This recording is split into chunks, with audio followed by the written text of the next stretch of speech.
my name is Jakub, and my crappy talk for today is embracing change. I'm going to talk about change in software development and how we could actually deal with it.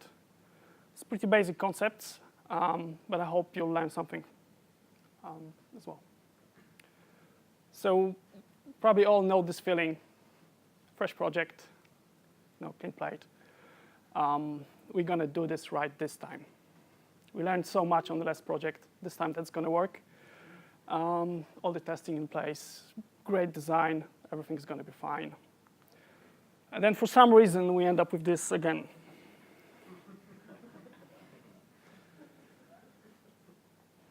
Why? This was perfect. You thought about everything that must work. The project is very similar to the last one, still fails. The reason for that, in my opinion, is that change is something that we cannot really avoid because life validates the specs. Even if you build something, deploy there, users will start using it. They might not like it. They might not use it in the way we expected them to use it. So we will need to change it to adapt to the users, to adapt to the new requirements, new business conditions, business context. And the same technical limitations, technical constraints might also change. Right? That feature that we built with MySQL, suddenly that search built with MySQL might not work anymore. We need more advanced features. We need to replace it with Elasticsearch. Okay? So both business and technical conditions might change. So actually, even if someone once said, I don't remember who, that both walking on water and developing software from specification is very easy, if both are frozen. But actually, that's not true. Because even if you had perfect spec that doesn't change, you just develop against it, you're not going to write good code if you don't try to adapt, if you don't try to refactor, refine your design. You're going to still fail, even if the spec was frozen. The reason for that is that we basically learn on the job. We learn writing code. There are ups and downs, but over time, we gain more knowledge. So beginning of a project is the point in time where we actually know the least about it. Right? Everyone agrees. End of the project is the moment in time when we know the most about it. And so many decisions are made actually in the beginning of the project. You already know that you're going to start with MySQL. You're going to start with this particular framework. You made those decisions beforehand, and you couple to them. While later on, the life validates that might not have been a good choice. So what I want to talk about is how to actually, well, we need to make those decisions. That's obvious. We need to start with something. But then it doesn't mean we need to be committed to them. Okay, so we want to defer that commitment. And the software is hard to change if its components, its modules are tightly coupled. So what we need is a loosely coupled system, cohesive modules that are easy to replace, to play with. And this is what this talk is about, coupling and cohesion. So let me quickly just remind you what coupling and cohesion is. So cohesion describes how closely elements in a given module, given component, are related to each other. So to show you an example, a bit small example, hopefully you can see this. So we've got a package crawler class. Its responsibility is to crawl something. And here it initializes does it work? Right. Curl stuff, does some curl job. Then it's not finished. But you can imagine we need to somehow process the response we've got, parse it, and then perhaps save it somewhere, and not process it.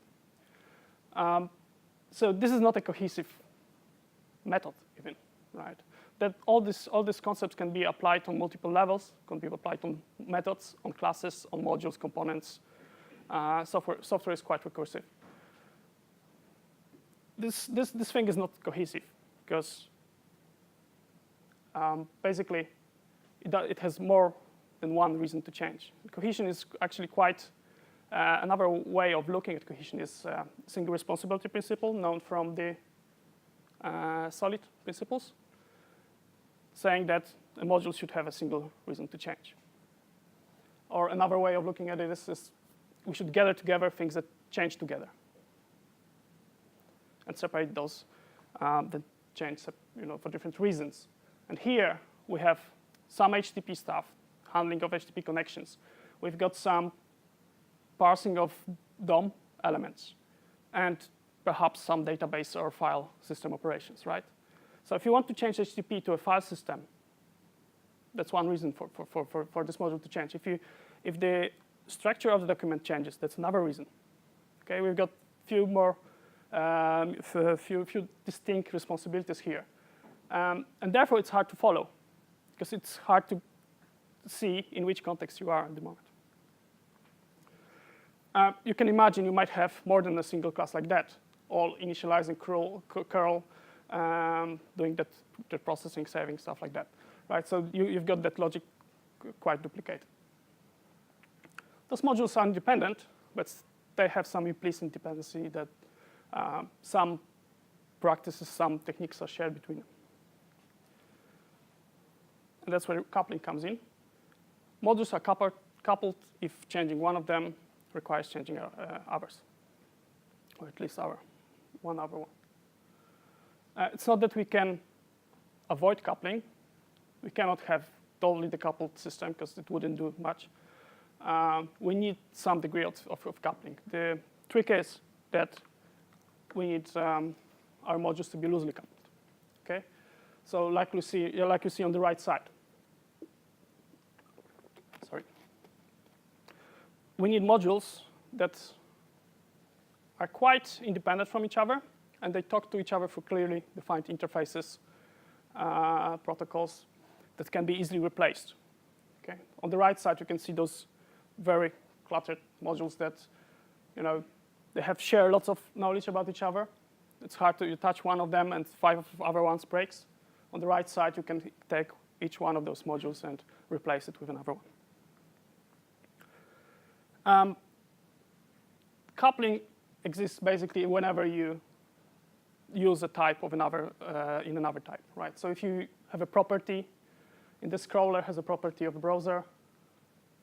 If you access another instance of another class through a method call, so like here, crawler calls an object C that has a getBrowser method.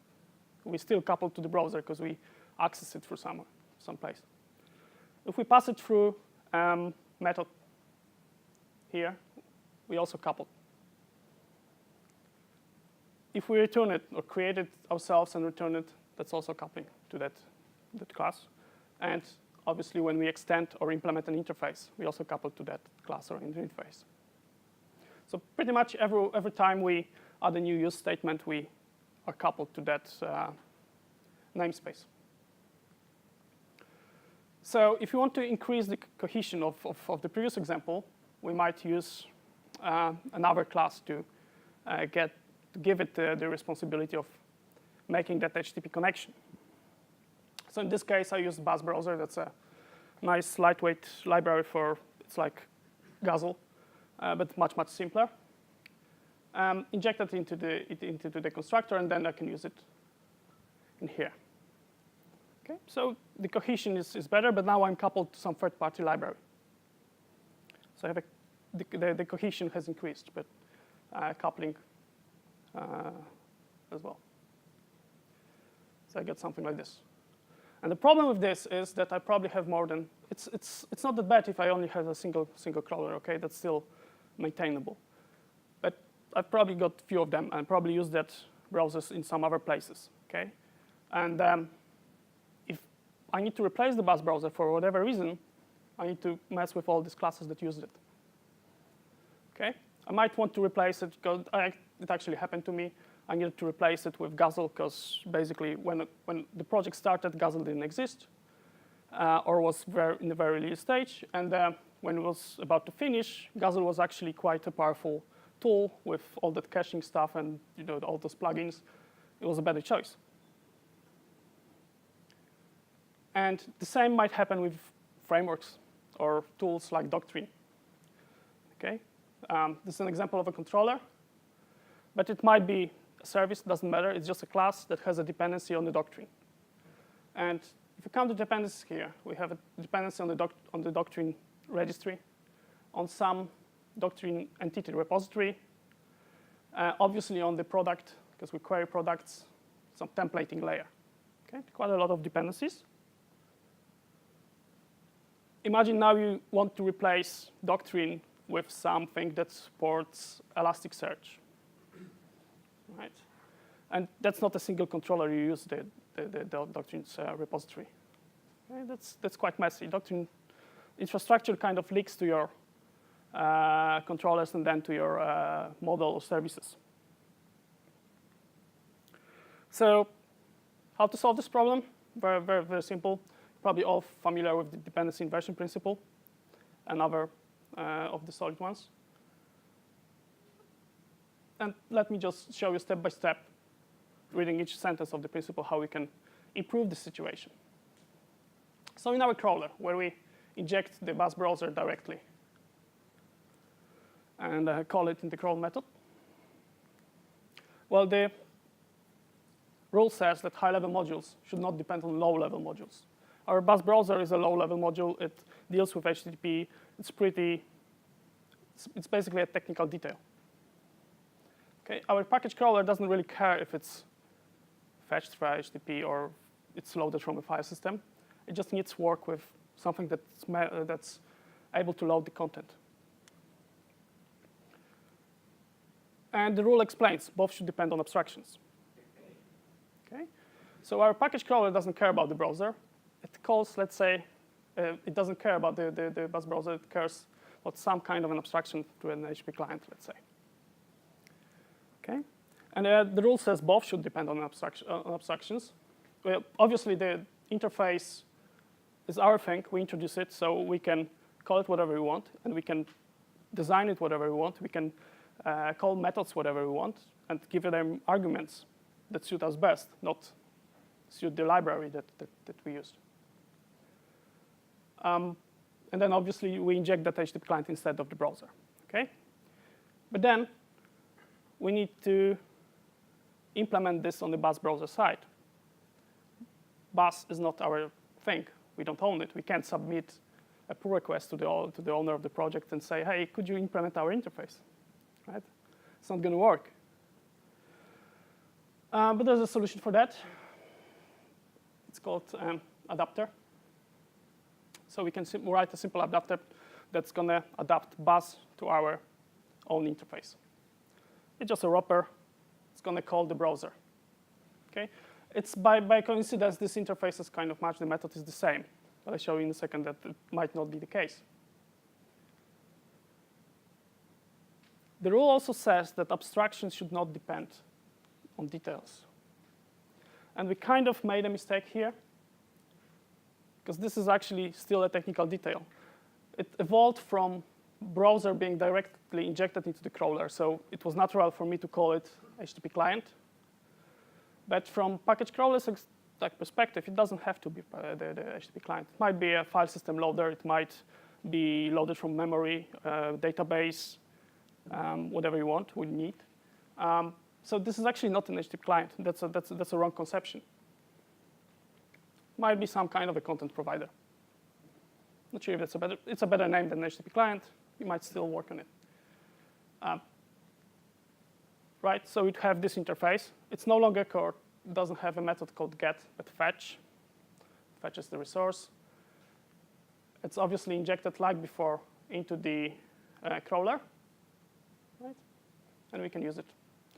So nice thing about it now is that, well, obviously the browser adapter needs to be written. Nice thing about it now is that all of these classes are now owned by us. Oops, sorry. So there's actually no dependency on bus anymore in our code. Dependency is here in one single place in the adapter, right? So what if I want to replace bus now? Or what if there's a bug in bus and I want to change the way I interact with it? I don't have to go to all those crawlers. I go to a single place here, fix it, replace it. Now there's no relation from the crawlers to here. Okay, this dependency here is inverted. It's broken. So what I can do now, I can go and create a Guzzle content provider. Notice that the Guzzle content provider, well, you interact with Guzzle quite differently. So it has a quite distinctively different implementation. I don't care. It's still here. My crawlers remain and not touched. Right? So this way I can easily provide alternative implementations. In tests, I could have an in-memory provider that would make the tests very fast. I could write acceptance tests that are very fast because I can replace the implementation. And then, obviously, I want to test the integration with Guzzle or Buzz. But then there's a single or two, maybe two integration tests that really go through HTTP and test that integration. So what about the framework? It was a very simple example based on the library. Very easy to do if you know how it works. That's very easy to do and gives lots of benefits. And you don't have to stop there. It's not only, it's actually with any infrastructure thing there, you can do that. You can decouple from that. So even in framework or a library like Doctrine, you can do the same thing. Okay? We depend here on quite a few things from Doctrine, entity repository, Doctrine registry, perhaps query. Sometimes people put queries in the controllers or services. That's even more. Infrastructure stuff linking to your domain. So what we can do, we can provide a simple interface, product repository, that describes how we query products. Okay. Single method search for now, and the implementation. Okay. We only need entity manager, for example. So this Doctrine entity product repository implements our interface. This is like that adapter in an HTTP client we used before. We inject the entity manager, can build queries, right? Simple. And Doctrine is here. That's the only place we have Doctrine code. And then our controller, we don't have to extend anything. We can state our dependencies clearly. We need the product repository, which I remind you, it's an interface. It's not the Doctrine stuff. It's our thing. And templating. That's a framework thing, but that's fine. We're in a controller here. That's fine to have some framework stuff here. And search action, we simply call the product repository. But nothing here says it's Doctrine. That's an implementation detail. In this case, it's Doctrine, but you might wire it up differently and provide alternative implementations. So again, this is our dependency graph. So product repository is implemented with Doctrine. But you might easily do Elasticsearch implementation and simply replace it. Or you might implement something that wraps both. As long as you conform to the interface, everything's going to work. You don't have to change your code here. So this is a diagram how to write good code. And I kind of disagree with it, just to sum that up. What I think is that good code doesn't take more time to write. It doesn't take more time to do all these things I just explained,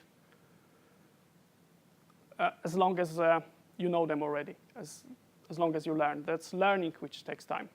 Okay, so as long as you try this, as soon as you try this, there's going to be a quick, intuitive process, and that's going to improve your code a lot. That simple thing, dependency inversion principle, is going to improve your code a lot. My name is Jakub. I'm one of the Symfony core team members. You can find me on Twitter and GitHub.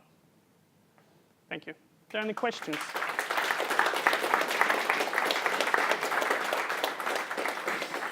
Oh, and you can find me in the closest pub.